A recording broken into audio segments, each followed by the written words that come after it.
Bismillahirrahmanirrahim. Alhamdulillahi rabbil alamin. Wassalatu wassalamu ala asyrafil anbiya'i wal mursalin wa ala alihi wa sahbihi ajma'in. Allahumma iftah alaina hikmataka wa shrah alaina min khaza'in rahmatika ya arhamar rahimin. Qala rabbi shrah li sadri wa yassir li amri wahlul 'uqdatam min lisani yafqahu qawli. اللهم أعلمنا ما ينفعنا وانفعنا بما علمتنا وزدنا علما وأرنا الحق حقا وارزقنا اتباعه وأرنا الباطل باطلا وارزقنا اجتنابه اللهم اجعلنا ممن يستمعون قولا فيتبعون أحسنه وأدخلنا برحمتك يا الله في عبادك الصالحين اللهم أخرجنا من ظلمات الوهم وأكرمنا بنور الفهم وافتح علينا بمعرفة العلم سبحانك لا علم لنا إلا ما علمتنا إنك أنت العليم الحكيم وصلى الله على خير خلقه سيدنا مولانا محمد النبي وعلى آله وصحبه أجمعين وإلى حضرة النبي محمد مصطفى رسول الله صلى الله تعالى عليه وسلم وآله وصحبه الكرام ومشايخنا الفاتحة أعوذ بالله من الشيطان الرجيم بسم الله الرحمن الرحيم الحمد لله رب العالمين الرحمن الرحيم مالك يوم الدين إياك نعبد وإياك نستعين اهدنا الصراط المستقيم صراط الذين أنعمت عليهم غير المغضوب عليهم ولا الضالين آمين. السلام عليكم ورحمة الله تعالى وبركاته. Apakah semua sehat? Alhamdulillah.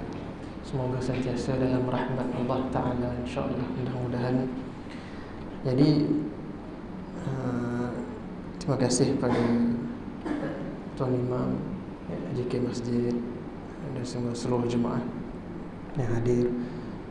Ada yang panggil untuk menggantikan kuliah Ustaz Nazahari ini. Jadi tajuknya, dikatakan tajuknya bebas. Bebas ni saya tak reti mana tajuk bebas ni. Ya, jadi insyaAllah lah, sejam yang pertama fiqh, sejam yang kedua tauhid, boleh? Jadi insyaAllah lah kita tengok mana-mana kita ambil berkat pada kitabnya lah. Ya, berkat sikit pada kitab tauhid dan juga fiqh. Jadi saya tengoklah mana-mana yang sesuai, kita boleh berkongsi bersama-sama. Kalau ada soalan ke, kalau ada permuskilan ke, kemuskilan, boleh ditanyalah di soal. Ya, sama ada tengah pengajian ataupun akhir pengajian, boleh bertanya insya-Allah. Jadi alhamdulillah wa syukurillah ala kulli ni'matillah. Jadi syukur kehadirat Allah Subhanahu wa taala atas segala nikmat-nikmat yang Allah Ta'ala telah kurniakan kepada kita, ya, iaitu nikmat yang paling besar, iaitu adalah nikmat wujudnya kita ini dan juga nikmatul iman. Jadi kita ada nikmat wujud dan juga nikmat iman, yang mana kita keluar je dari ke muka bumi Allah Ta'ala ini, majoriti kita yang berada dalam masjid ini ataupun keseluruhannya, yang keluar-keluarnya besar-besar pun dalam keluarga yang beriman, ya, dalam keluarga yang sudah pun beriman kepada Allah Subhanahu wa taala. Jadi iman, ya, iman itu dari sudut pengertiannya ialah tasdiqun biqalbi, ya, tasdiqun bilqalbi wa iqrarun bil lisani wa amalun bil arkan. Itu iman, tasdiqun bil qalbi, membenarkan, ya, dengan hati, wa iqrarun bil lisani, dan berikrar, ya, maknanya pengakuan bil lisan, dengan lidah, wa amalun bil arkan, dan juga mengamalkan dengan anggota, ya, mengamalkan dengan anggota. Jadi apabila seseorang itu sudah pun membenarkan dalam hatinya itu iman, yaitu la ilaha illallah Muhammadar Rasulullah, dan mengikrarkannya itu kalimah syahadah, maka itu sudah disebut sebagai seorang yang beriman. Lalu kesempurnaan iman itu ialah dengan amalun bil arkani, iaitu dengan perbuatan anggota.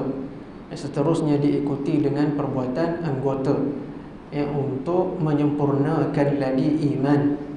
Jadi seseorang yang sudah beriman, dikatakan beriman dari sudut, iaitu setelah dia mengaku dan berikrar la ilaha illallah Muhammadur Rasulullah, itu dia dah beriman. Tapi kalau dia tak melakukan dengan anggota, iaitu apa dia? Dengan rukun Islam itu, maka kita katakan imannya itu tidak sempurna. Iman tidak sempurna. Kerana kesempurnaan iman itu mestilah dizahirkan dengan melakukan syariat Allah Subhanahu wa taala yang ada dalam rukun Islam. Syahadah, bila kita sebut syahadah, merangkumi itu syahadah itu iman lah. Syahadah iaitu pengakuan itu, kemudian diikuti dengan sembahyang dan sebagainya, itu dinamakan kesempurnaan iman.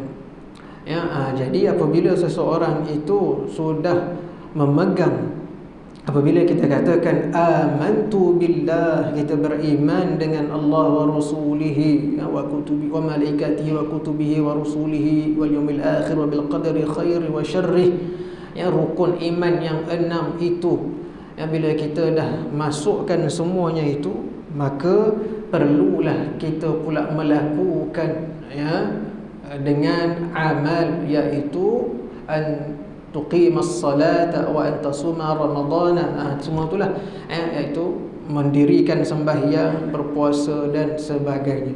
Jadi apabila kita sebut iman, mesti dia ada kaitan dengan Islam. Tak boleh kita katakan bila kita mengaku beriman tetapi Islam kita tidak menegakkan. Jadi tak boleh lah tu. Jadi tak sempurna. Bila sebut insan itu, mestilah dia beriman, Islam, kemudian adanya ihsan. Jadi apabila ketiga-tiga itu sudah ditegakkan dalam diri kita, barulah dinamakan kita ini sebagai hamba Allah yang sebenar-benar hamba. Jadi apabila kita tak tegak itu iman, Islam, ihsan, maka di situ ada kelompongan. Maka rukun agama itu tak tertegak elok. Bila tak tertegak elok, bagaimana kita hendak menzahirkan kita punya penghambaan kepada Allah Subhanahu wa taala jika ketiga-tiga rukun ini tidak tertegak elok. Jadi bila kita sebut 3 rukun ini, maka ianya ada iman, Islam, ihsan. Sebelum ni kita pernah sebut kan, ini dia punya rentetan kesinambungan. Kesinambungan daripada ganti juga dulu itu waktu subuh. Ni sambungan pula dia. Lama dah kan. Jadi adanya 3 sudut itu, adanya Islam, iman, ihsan. Bila Islam, iman, ihsan itu sudah tertegak betul, dah sebati dalam diri kita. Bila seseorang tu ada Islam, iman, ihsan dalam diri, maka tidak akan berlaku lagi perpecahan, tidak akan berlaku lagi perkelahian dan sebagainya. Kerana apa? Kerana kita punya sumber rujukannya sama. Kita punya foundation dia, asas dia itu sama. Jadi tak berlaku lagi orang kata apa? Perpecahan. Berlaku perpecahan kerana apa? Kerana asas masing-masing tak sama, tak gunakan asas yang sama. Jadi apabila tak menggunakan asas yang sama, maka akan berlakulah kepincangan, akan berlakulah pergaduhan, akan berlakulah perkelahian, yang mana pergaduhan perkelahian itu semuanya akan menyebabkan renggang. Bila renggang, dia akan berpecah.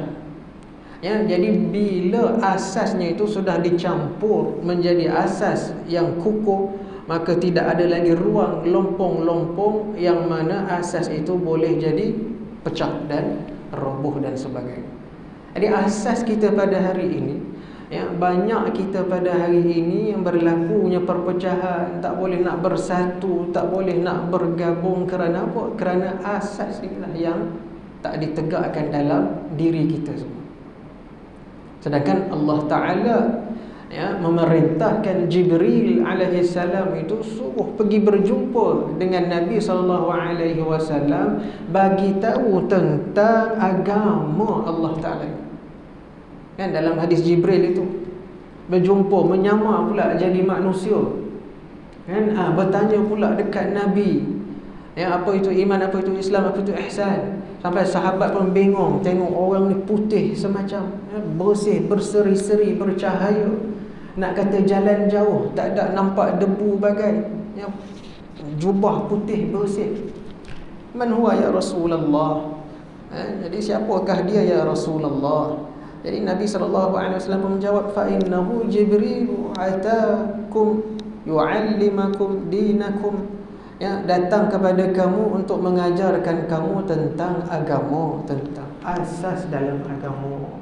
Jadi asas tu bukan sekadar kita menghafal rukun Islam 5 perkara, rukun iman 6 perkara, sampai situ je. Bila tanya ihsan apa? Yang kita hafal rukun Islam, rukun iman. Bila tanya ihsan, ada yang hafal, ada yang ingat, ingatlah. Ada yang tak hafal, yang tak ingat, tak ingatlah. Kan? Jadi tiga-tiga ni benda yang diasingkan ke sekali. Agak-agak sekali. Perkara asas dalam agama ni sekali. Tak boleh lompong, tak boleh tak cukup satu. Bila tak cukup satu, agama itu dia tak sempurna. Lepas itu pula, bila kita dah katakan Islam, an tashhadu an la ilaha illallah wa anna Muhammadar Rasulullah wa an tuqimas salata wa an tasuma ramadana wa tahujjal baita, ya, semua itu, ya. Kemudian apa yang perlunya dekat situ? Persoalannya. Jadi apa pula? Dah kalau tahu rukun Islam, tahu, itu tahu. Jadi setiap rukun itu dia ada dia punya pencerahan. Ya, jadi pencerahan itu nak jumpa dekat mana? Jadi setiap rukun itu ada ilmunya. Ya, rukun Islam pencerahannya ilmu fiqh. Tak apa kita ulang balik biar bagi ingat, bukan sekadar tahu, tapi supaya kita boleh terjemahkan pula pada orang lain ataupun terjemahkan dengan diri sendiri supaya kita dapat jadi apa yang kita tahu. Jadi pencerahan rukun Islam dalam ilmu fiqh, pencerahan rukun iman dalam ilmu tauhid, pencerahan tentang ihsan dalam ilmu tasawuf. Hari ini orang nak mengaji fiqh aja, ya, mengaji tauhid tak nak, ataupun fiqh tauhid tasawuf pula tak nak. Jadi masalah ni dia buat pandai sendiri. Padahal perintah Allah Ta'ala itu, ajaran Rasulullah SAW itu ketiga-tiga ni sekali. Cumanya adalah masanya, waktu ini kelas fiqh, waktu ini kelas tauhid, waktu ini kelas tasawuf. Jadi masalahnya kalau tak ikut langsung kelas, lepas tu buat pandai sendiri pula. Bila pandai sendiri jadi kacau. Sebab itu Allah Subhanahu wa taala berfirman dalam Al-Quran, ya, fas'alu ahla dzikri in kuntum la ta'lamun. Bertanyalah orang yang mengetahui. Ahlu zikir itu bukannya orang yang ahli zikir Allah, bukan. Maksudnya ahlu zikri itu adalah alim. Mana orang yang mengetahui, orang alim. In kuntum la ta'lamun, jika kamu tidak mengetahui. Jadi yang suruh kita bertanya pada orang alim ini, termasuklah orang alim itu ulama lah maksud dia. Ya, alim, ulama, jamak kepada alim itu ulama. Ya, jadi siapa yang suruh tanya ulama? Allah Subhanahu wa taala. Bila tak nak pada ulama ini yang masalahnya. Sedangkan Allah Ta'ala dah suruh dah. Siapa kata tak ada dalil suruh tanya ulama?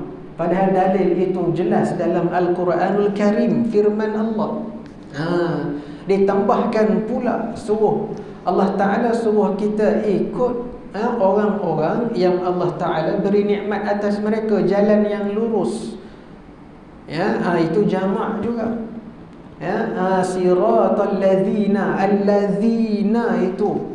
Alladzina tu apa dia punya kalimah dia? Mengaji Arab. Alladzina, huruf apa itu? Huruf ke isim ke apa ke? Isim apa itu? Alladzina. Isim mausul. Isim yang kepada mufrad ke kepada jamak, yang kepada singular ke kepada plural. Alladzina itu plural, maknanya jamak, banyak. Jadi alladzina tu ramai, bukan satu. Jadi siapa pula? Allah jawab pula dalam ayat yang lain, iaitu siapa? Tapi yang dalam Al-Quran tu dia 4 je. Jadi kita tambah satu lagi, iaitu siapa? Anbiya, awliya, siddiqin, syuhada, wassalihin. Ini jalan ni. Jadi jalan para ulama termasuk jalan yang mustaqim ini. Jadi nak jelaskan dekat sini betapa pentingnya, bukan penting, wajibnya kita menuntut ilmu yang berasaskan daripada asas agama. 3 wajib. Jangan buang masa lagi. Jangan lagi kita rasa dah tahu. Jangan lagi kita rasa macam dah tahu semua tanpa perlu menuntut ilmu berkitab. Tanpa kita perlu menuntut ilmu yang ada silsilah sanad pergeruannya itu. Jadi kita jangan buang masa begitu. Kalau ada peluang-peluang untuk kita dapatkan ilmu-ilmu, lebih lagi terutamanya berkata Al-Imam Al-Ghazali dalam kitab Bidayatul Hidayah yang menyatakan bahawa bab yang pertama itu bab ilmu nafi'. Apa itu maksud ilmu nafi'? Yang menambahkan takut kamu akan Allah Ta'ala, menambahkan takut kita kepada Allah Ta'ala, menambahkan lagi pengenalan kita dalam ma'rifatullah, dalam mengenal Allah Ta'ala itu. Itulah yang dinamakan sebagai ilmu nafi', ilmu yang manfaat. Jadi ilmu yang fa'il ini bermula daripada Islam, iman, ihsan. Inilah ilmu yang nafi', yang membawa kita kepada takut akan Allah, membawa kita kepada mengenal akan Allah, membawa kita kepada kesempurnaan amal ibadat. Takut akan Allah itu ihsan. Pasal takut itu rasa. Rasa itu dia kait dengan ihsan. Mengenal Allah Ta'ala itu kait dengan iman, tauhid. Menyempurnakan amal ibadah kita itu kait dengan fiqh. Jadi ilmu nafi' bawa kita takut akan Allah Ta'ala, tasawuf. Bawa kita mengenal Allah Ta'ala, tauhid. Bawa kita menyempurnakan amal ibadat kita, fiqh. Anak lari mana lagi? Tak ada lagi. Itu kewajipannya itu. Jadi asasnya iman itu semuanya adalah kaitkan dengan ilmu. Iman, ilmu dan sebagainya. Jadi kita tengok pada apa yang kita boleh ambil faedah dalam ilmu tauhid. Saya dah ambil sikit masa, sebab sekali lagi saya nak pindah ke fiqh pula.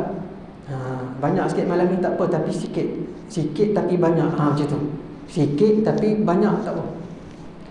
Ini bicara tentang tauhid. Baik, saya bagi peluang untuk dalam bidang akidah, bab akidah tauhid. Ada soalan nak bertanya? Ya. Baik.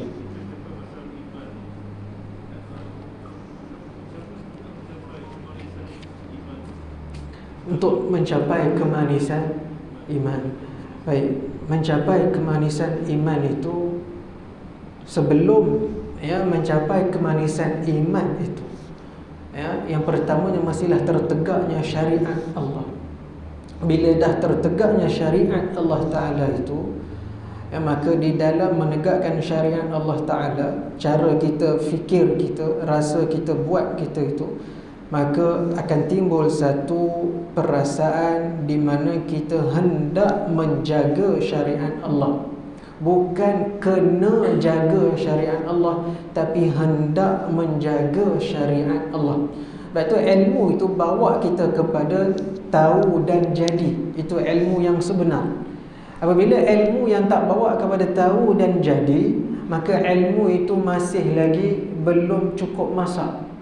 Ya, apabila kita dah tahu ilmu, bila ilmu itu fikir, ilmu yang benar, ilmu yang sahih. Ya, ilmu yang sahih itu dia akan membawa kita kepada satu perasaan hendak. Hendak itu dia volunteer.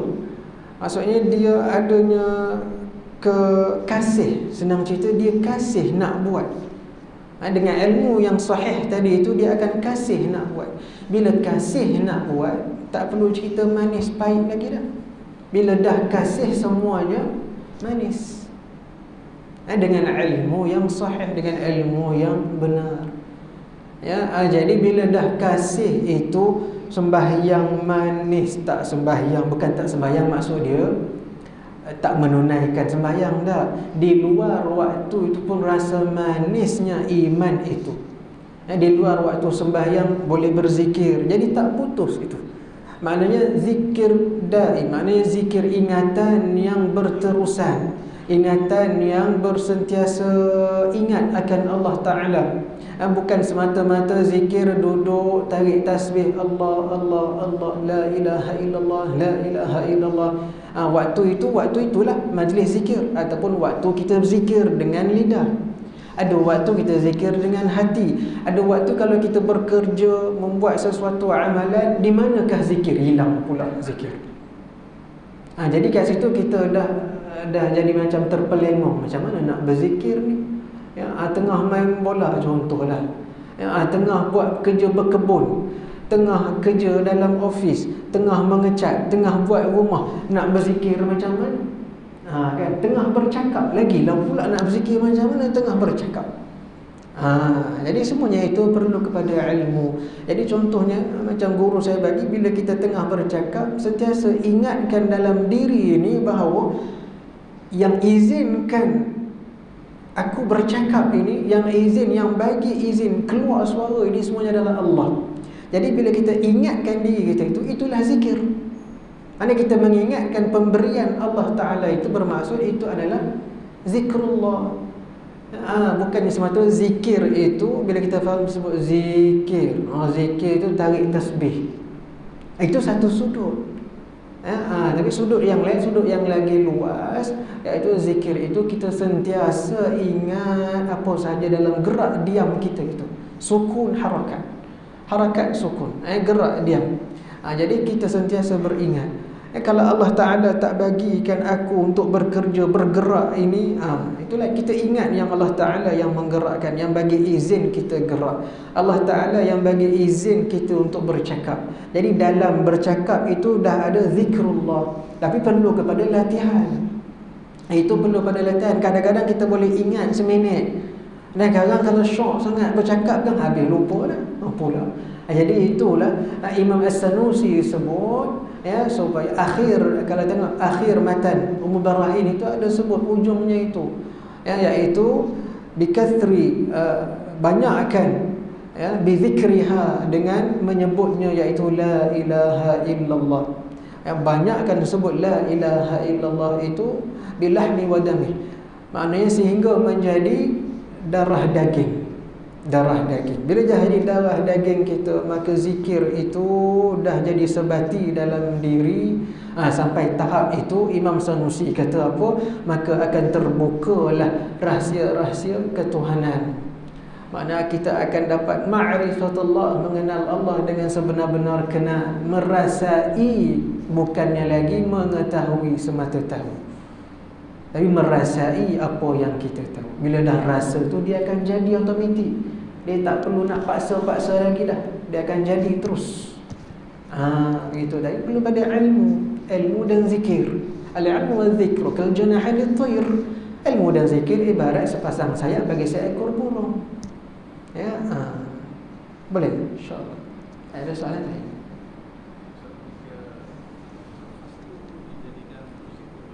Nafas. Itu pun satu cara. Apabila kita latih diri kita setiap halaan nafas, fi kulli lamhatin wa nafasin, kelipan mata wa nafasin adada ma wasi'ahu ilmullah. Baik, nafas itu pun kita boleh latih. Sebab itu ada juga latihan-latihan dalam zikrullah itu, dia zikir nafas, dia latih nafas dia itu. Keluar, tarik, keluar, masuk itu disertakan dengan zikir. Dia ingat. Ya, maknanya keluar nafas tu zikir nafas.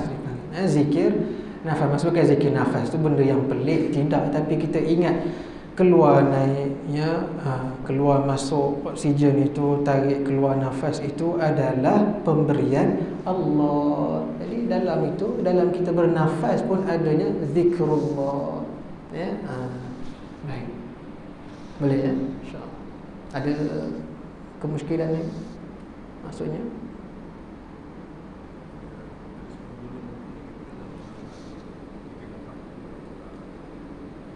itu kesalahfahaman tentang zikir nafas. Apa tu zikir nafas? Zikir yang tidak ada mengingat Allah Ta'ala itu bukan zikir. Maksud zikir itu mesti dalam itu ada ingatan kepada Allah Ta'ala. Walaupun istilah sebut zikir nafas. Kalau zikir nafas, mata nafas tak ada sebut apa, kosong, itu bukan zikir. Itu bernafas kuat-kuat, bernafas laju-laju macam orang semput ni, tak ada zikir. Tapi kalau dalam nafas itu ada zikir, zikir. Ya? Boleh, insyaAllah. Itu ketidaksampaian maklumat dengan jelas. Jadilah begitu ya. Ada soalan lain? Ya. Tengok bulan purnama, tengok matahari, zikirlah tu. Ya ayyuhalladzina amanu dhkurullaha qiyaman wa qu'udan wa 'ala junubihim wa yatafakkaruna fi khalqis samawati wal ard. Nampak? Zikir, fikir. Allah Ta'ala sebut memulai zikir. Ayyuhalladzina amanu dhkurullah, mengingati Allah qiyaman, berdiri ke, duduk ke, baring ke. Lepas itu wayatafakkaru, dan berfikir, maknanya muhasabah, fikir tentang kejadian 7 petala langit, 7 petala bumi. Jadi ayat itu ada kaitan fikir, zikir, zikir, fikir. Jadi ada kaitan di situ. Bila kaitan di situ, bila kita pandang alam ini kaitnya dengan alim. Alam kait dengan alim. Alim tu yang maha mengetahui, iaitu zatullah Allah Ta'ala yang bersifat dengan alim, yang maha mengetahui. Jadi sebelum sampai situ, alam, alamat yang menunjukkan kepada alim. Alamat itu maksud dia yang menunjukkan, burhan, dalil kepada alim yang maha mengetahui, iaitu Allah Subhanahu Wa Ta'ala. Itu ada kaitan tu. Alam, alamat, alim. Jadi kalau cara kita ingat itu banyak. Sama ada zikir itu, berzikir, jadi banyaklah. Jadi semuanya secara meluas. Cumanya kalau ada zikir-zikir tertentu, itu lafaz zikir, amalan, wirid. Tapi kalau di luar waktu kita nak tarik tasbih itu, bagaimana pula nak buat? Kan, kalau dalam waktu majlis zikir itu kita tarik tasbih itu, kita boleh lagi, kan, la ilaha illallah, la ilaha illallah, Allah Allah, la ilaha illallah, Allah Allah, contoh. Jadi boleh. Tapi bila luar waktu zikir, hilanglah zikir dia. Dia ghaflah. Itu kena latihan. Sebab tu perlu ada majlis zikir itu. Majlis zikir itu nak bentuk hati kita, nak bentuk rohani kita. Sebab kita masih lagi terhijab. Kita tak nampak cahaya zikir itu yang berjalan dalam tubuh badan kita. Kita tak nampak yang itu. Kalau kita nampak yang itu, rasa tak nak tinggal zikir itu. Tapi dalam pada masa yang sama, kita perlu buat kerja lain. Kita ada urusan lain. Jadi itulah yang kadang-kadang kita jadi, orang kata apa, jadi macam mana, macam mana. Itulah perlunya kepada ilmu dan juga pentarbiahan, petunjuk daripada mursyid dan murabbi. Dia yang boleh bantu kita macam mana kita nak atasi masalah-masalah yang itu. Kerana mursyid murabbi ini, mereka itu adalah arif bizamani, mereka itu arif pada zamannya. Jadi dia tengok nampak masalah-masalah pada masyarakat, pada umat akhir zaman ini, dia boleh nampak mereka itu, dia tahu apa penyakitnya. Kalau sebut je, ini ubat dia. Kalau ini ubat dia. Kalau kita jumpa orang begitu, ambillah ilmu mereka dan ikutlah. Kalau dah jumpa tu, peganglah pada mereka itu. Orang begini ada, bukan tak ada. Cuma kita je jumpa, belum jumpa. Ini tak jumpa, terus menafikan. Pun kacau juga. Itu masalah akhir zaman juga. Kata, tak ada dah Tok Wali sekarang ni, mana ada mengarut. Dah jumpa belum? Belum jumpa, buat apa nak menafikan? Harus. Dan ada. Yang tak ada, yang confirm kita kena menafikan bila ada orang mengaku dia Nabi. Itu tak boleh. Itu mesti menafikan terus. Kerana penutup segala anbiya rasul itu hanyalah Nabi sallallahu alaihi wasallam. Khalas. Tapi adapun aulia Allah Taala, iaitu pewaris nabi, anbiya, pewaris nabi, aulia dan ulama, itu masih wujud, masih ada. Bukan tak ada. Boleh insya-Allah. Ada soalan lain?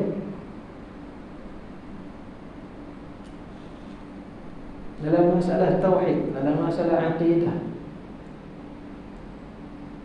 masalah iman, zikir.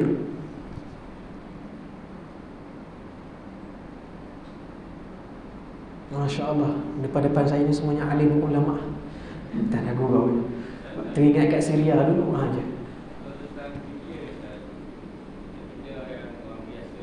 Ya.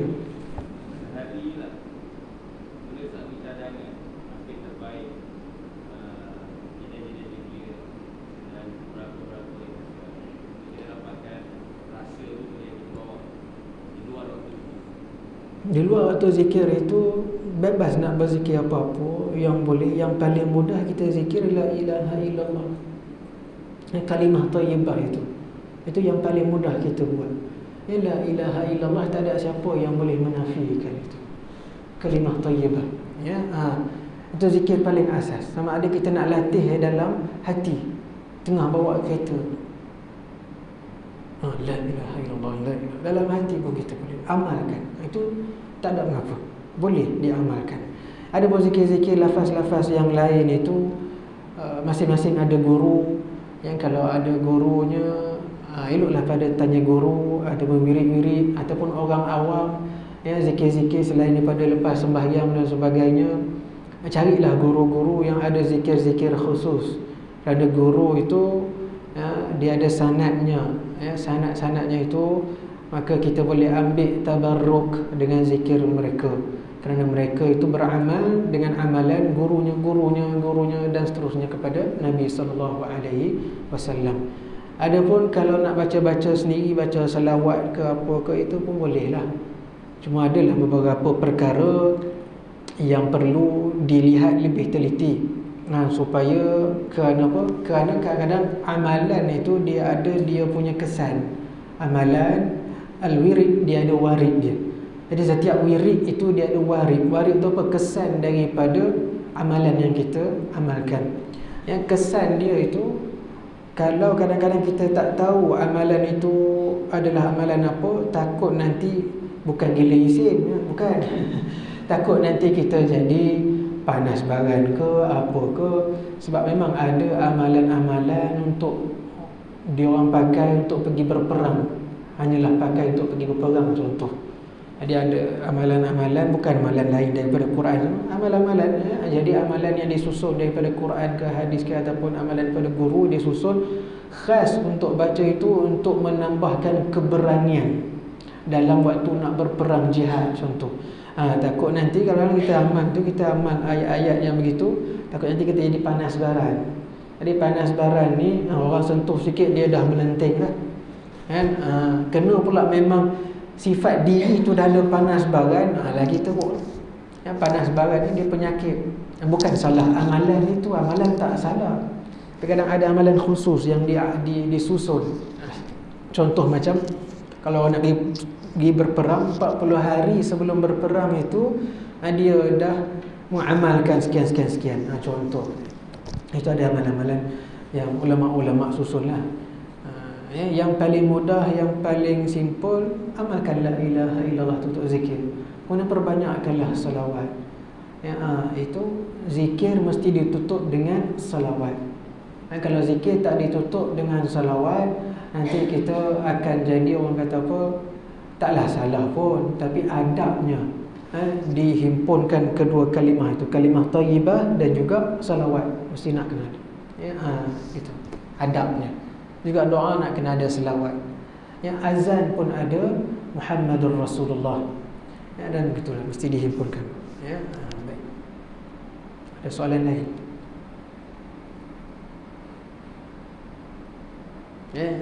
Saya nak sentuh sikit dalam bab tauhid ni, pengajian yang mana kita nak kena mengaji wajibnya, iaitu seperti mana kita maklum adalah pengajian sifat 20. Pengajian sifat 20. Itu yang mustahaknya, pengajian sifat 20. Yang sifat 20 ni menyentuhlah perbuatan Allah, sifat Allah, nama-nama Allah dan sebagainya. Jadi wajiblah kita belajar yang itu. Bila dah belajar yang itu, supaya jelas akidah kita, kita boleh amalkan dalam diri, supaya kita tidak terpengaruh dengan pengaruh anasir-anasir yang ada di sekeliling kita. Anasir-anasir yang mana menyebabkan kita jadi keliru, menyebabkan kita bertambah orang kata apa, macam pelik. Kenapa bergaduh sana, bergaduh sini, kan? Jadi itulah kena pentingnya mengaji itu, mengikut silsilah sanad perguruan itu, kitab-kitab turas dan sebagainya. Kalau tak, dia jadi lain, dia jadi Allah duduk atas langit, Allah ada tangan, jadi begitulah seterusnya. Kalau tak mengaji, kena pula Allah ada, gitulah. Sampai kalau tak mengaji tauhid yang betul, bila dah kenal Allah tak payah sembahyang pula. Jadi mustahaknya kita ikut jalan ulama yang mewarisi Nabi sallallahu alaihi wasallam. Itu bahagian tauhid. Ada soalan bahagian tauhid?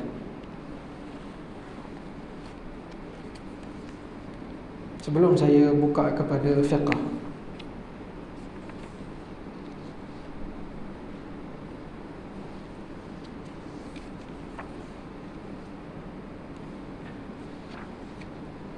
Tak ada, ya? Baik. Bismillahirrahmanirrahim. Baik, kita tengok sedikit mengenai rukun sembahyang yang pertama. Sajalah ulang kaji bagi kita semua. Semua dah tahu, semua dah pandai dah ni. Semua alim-alim depan ni. Jadi rukun sembahyang yang pertama adalah niat. Adalah niat. Jadi bagaimana niat ni? Niat itu adalah perkara yang kita lintaskan dalam hati. Itu niat. Tapi niat sembahyang, dalam fiqh, mazhab kita, mazhab Syafi'i, dihuraikan. Mazhab kita huraikan dalam kitab-kitab fiqh, niat dia ada pecahan, solat fardunya, solat sunatnya, dan juga solat mutlak dia panggil. Jadi bila sebut niat dalam sembahyang fardu, kena ada 3 perkara, iaitu qasad, ta'arrud dan juga ta'yin. Jadi qasad ni apa? Qasad ni usolli. Bahasa Melayu kita, aku sembahyang lah, usolli.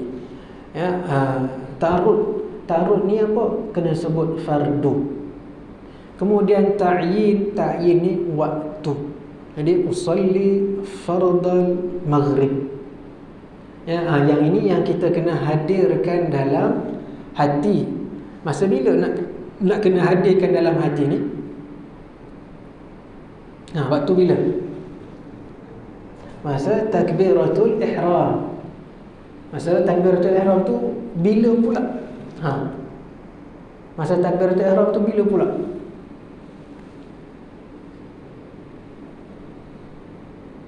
Confused dah ni. Semasa kita sebut Allah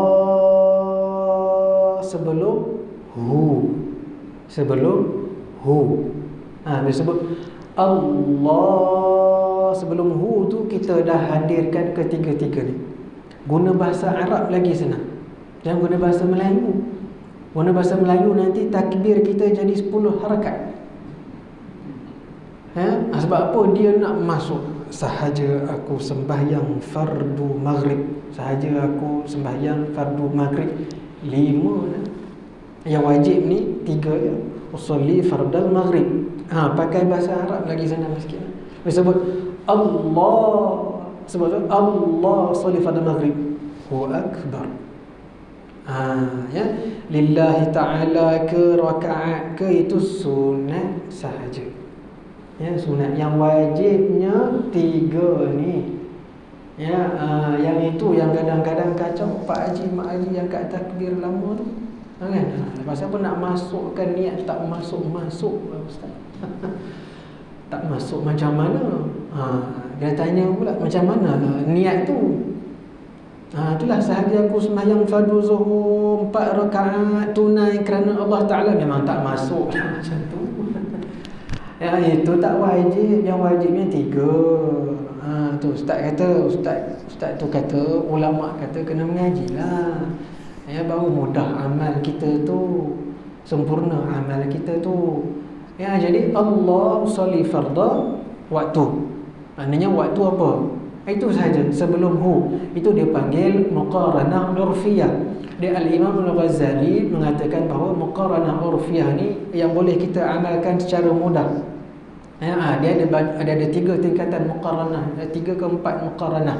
Jadi muqaranah tu bentuk niat. Jadi muqaranah yang ini kata Imam Ghazali adalah muqaranah urfiyah. Jadi bentuk yang mudah, niat yang mudah kita nak amalkan. Jadi tempat niat sembahyang adalah dalam takbiratul ihram. Itu tempat niat sembahyang. Adapun lafaz niat usolli itu sebelum kita takbir itu sunat sahaja. Berkata Imam Ramli dalam kitab Nihayatul Muhtaj, ya, Imam Ramli kata dalam kitab Nihayah tu, ya, lafaz niat sunat, ya, untuk membantu, untuk hati membantu, untuk lidah membantu hati. Itu maksudnya. Ya, Imam Ramli kata dalam kitab Nihayatul Muhtaj, yang lafaz niat itu adalah sunat untuk lidah itu membantu hati. Sebab kadang-kadang kita lafaznya lain, waktunya lain, tiba-tiba takbirnya terlintas lain. Sekurang-kurangnya bila kita niat tadi usolli, memang ini tidak ada contoh daripada Nabi SAW. Tetapi ijtihad para ulama dan tidak menyalahi syariat pun. Dan menghukumnya sebagai sunat, kita lafazkan itu, ya, dalam mazhab kita. Jadi kita sebut usolli fardhu zuhri, usolli fardhu zuhri 4 rakaatin, ataupun nak tambah pula mustaqbilal qiblah, menghadap kiblat, ya, lillahi ta'ala, kerana Allah Ta'ala. Itu lafaz. Tapi bila takbir Allah, dalam Allah tu kita nak kena niat. Itu dipanggil niat. Jadi Allah kena ada qasad, taruh ta'yin usolli fardhu zuhri, Hu akbar. Selesai. Senang, tak payah susah. Amalkan, latihlah, latih. Jangan latih dalam sembahyang. Latih dalam sembahyang ni memang payah kan? Dia training dalam sembahyang. Dia pergi training dalam sembahyang itu yang Allah bismillahirrahmanirrahim. Qul a'udzu birabbin nas, malikin nas, ilahin nas, min syarri Allahu. Tak masuk. Tu was-was nama dia. Penyakit was-was. Sebab penyakit was-was apa? Kadang-kadang sebab tak ada ilmu, tak mengaji, tak dapat cara yang betul. Itu yang kacau tu. Kan? Jadi itu qasad ta'arud ta'yin bagi solat fardu. Solat fardu, ya. Kalau solat sunat, solat sunat yang berwaktu. Solat sunat yang berwaktu. Apa dia? Contohnya qabliyah, ba'diyah, yang berwaktu. Jadi kalau solat sunat berwaktu, dia 2 je, iaitu qasad usolli dengan ta'yin. Ta'yin tu waktu, qabliyah ke ba'diyah. Begitu je. Contohnya sikit lagi kita nak sembahyang Kalau dah lewat kita terus main isyak lah, tak ada qabliyah lah. Ba'diyah lah contoh. Lepas isyak sikit lagi kita ba'diyah. Kan? Jadi ba'diyah macam mana? Masa Allahu Akbar tu Allah usalli ba'diyatan. Dah selesai. Situ je. Sebab waktu itu memang dah waktu isyak. Jadi waktu dia tak ada kait isyak ke tidak. Pasal dia kait dengan qabliyah ba'diyah. Dia umum. Cuma dua waktu je, qabliyah ke ba'diyah. Jadi bila angkat takbir, Allah usalli ba'diyah wa akbar. Dah selesai. Contoh begitu. Sunat tak perlu sebut. Sunat tak perlu sebut. Ya, itu dia ada qasad ta'yin. Ta'arrud tu sunat. Untuk solat sunat tak perlu ta'arrud. Dia perlu ta'yin sahaja, iaitu waktu, menentukan waktu. Ya. Kemudian sunat mutlak. Sunat mutlak ni apa? Tahiyatul masjid, sunat wudu, ya, itu sunat mutlak. Sunat mutlak ni hanya perlu qasad sahaja, usolli. Dah memadai niat dia. Allah usolli huwa akbar. Dah selesai. Senang ke susah?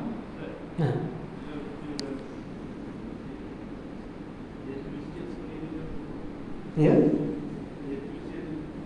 Tahiyatul masjid. Yang berat adalah qabliyah. Yang berat adalah qabliyah. Yang ikut belakang ni, kalau kita ada wuduk, syarat wuduknya mestilah anggota wuduk tak kering sepenuhnya. Syarat untuk sunat wuduk kita dapat pahala sunat wuduk apabila anggota wuduk masih lagi ada titisan air. Jadi bila kita masuk, ambil wuduk, masuk, kita niat qabliyah sahaja. Jadi dalam niat qabliyah itu, belakang itu ikut dapat tahiyah, dapat wuduk, dapat belakang itu. Jadi boleh dihimpunkan, sunat mutlak ni boleh dihimpunkan satu sembahyang, pahalanya dihimpunkan dapat. Gitu. Ataupun kita musafir pula. Musafir ni kita sampai masjid, sepatutnya musafir ni sebelum keluar lah sepatutnya sunat musafir ni. Ini contoh je lah. Sunat musafir pun contoh sebagai sunat mutlak. Baik. Jelas ya? Ada soalan di sini?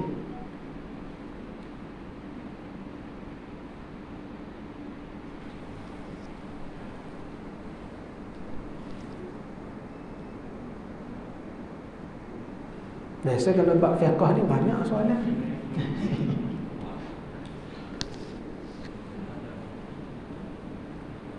Jelas ya?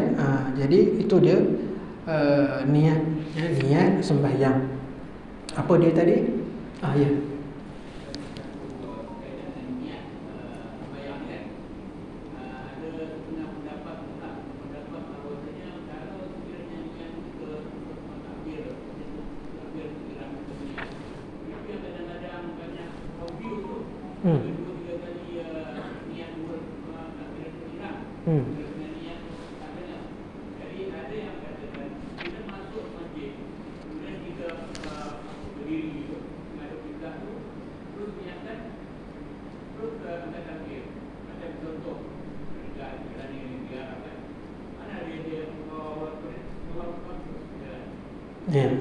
Contoh baik.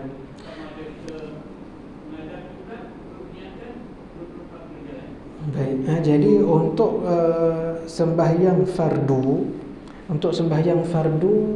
niatnya, tempat niat adalah di dalam takbir. Kenapa? Kerana tidak semua niat boleh kita istilahkan dengan umum. Kerana ada niat yang berwaktu.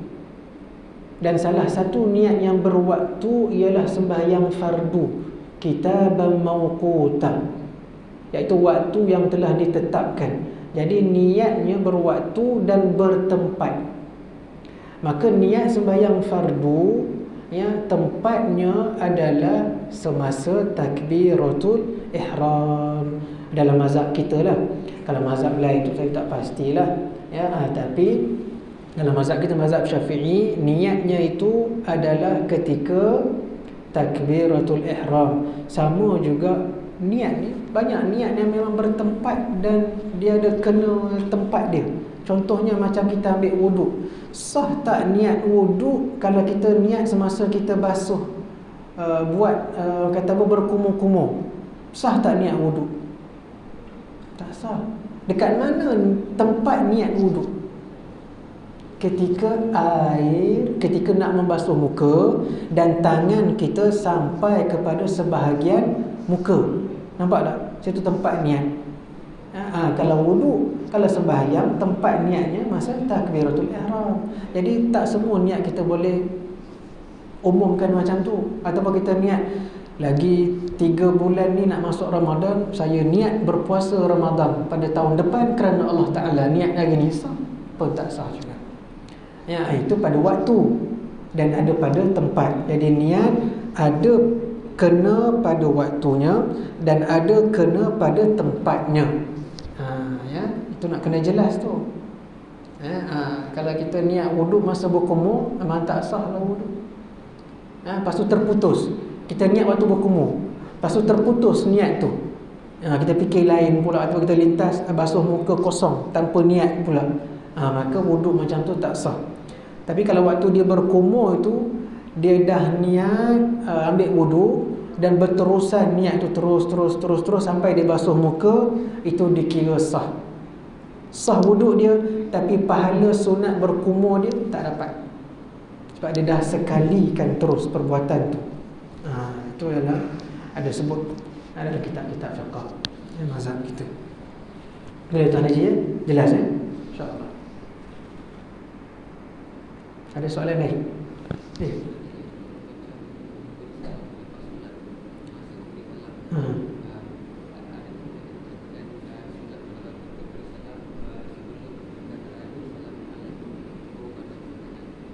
Assalamualaikum.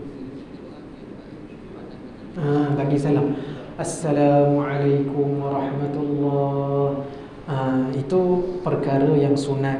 Ya, perkara yang sunat apabila memberi salam ataupun menggerakkan menggerakkan kepala. Jadi menggerakkan kepala itu sunat.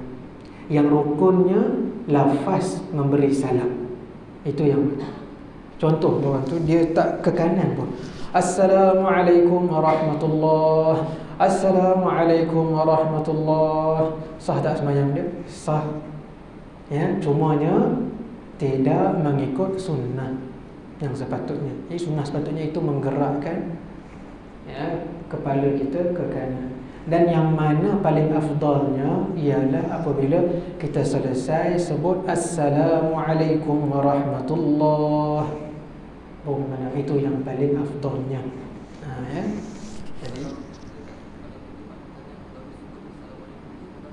tak batal. Sambil Assalamualaikum warahmatullahi. Assalamualaikum warahmatullahi, belum habis lagi. Pun tak mengapa. Tapi yang paling afdalnya setelah selesai mengucapkan atau melafazkan salam. Itu yang paling afdal. Lain?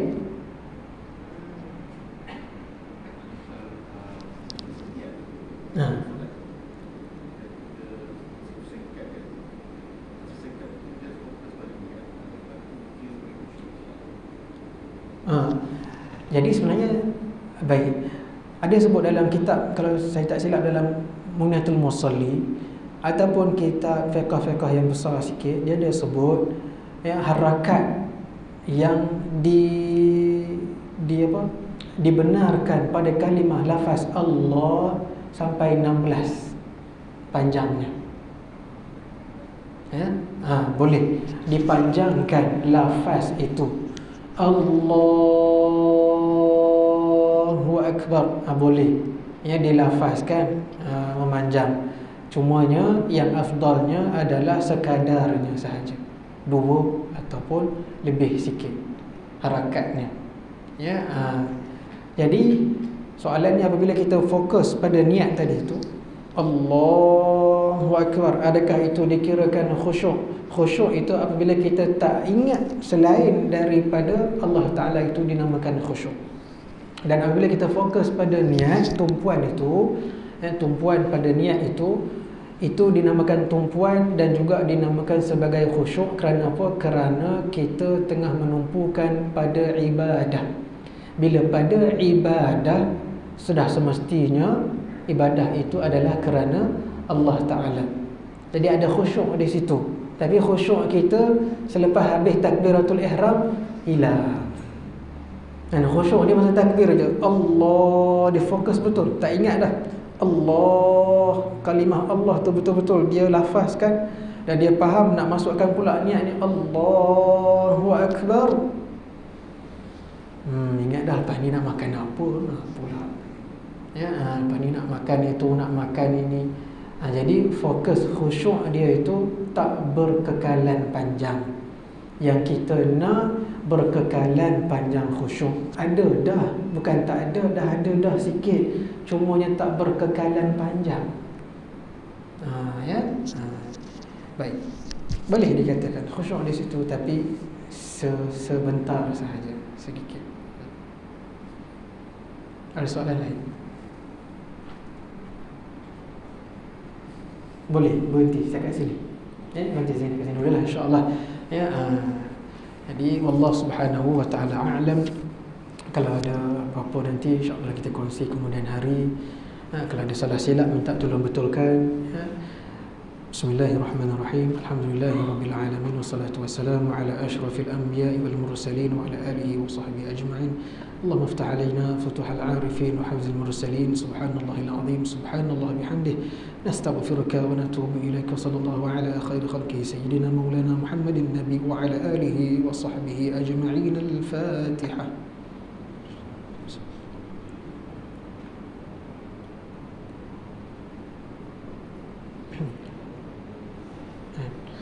اللهم صل على سيدنا محمد النبي الأمي وعلى آله وصحبه وسلم.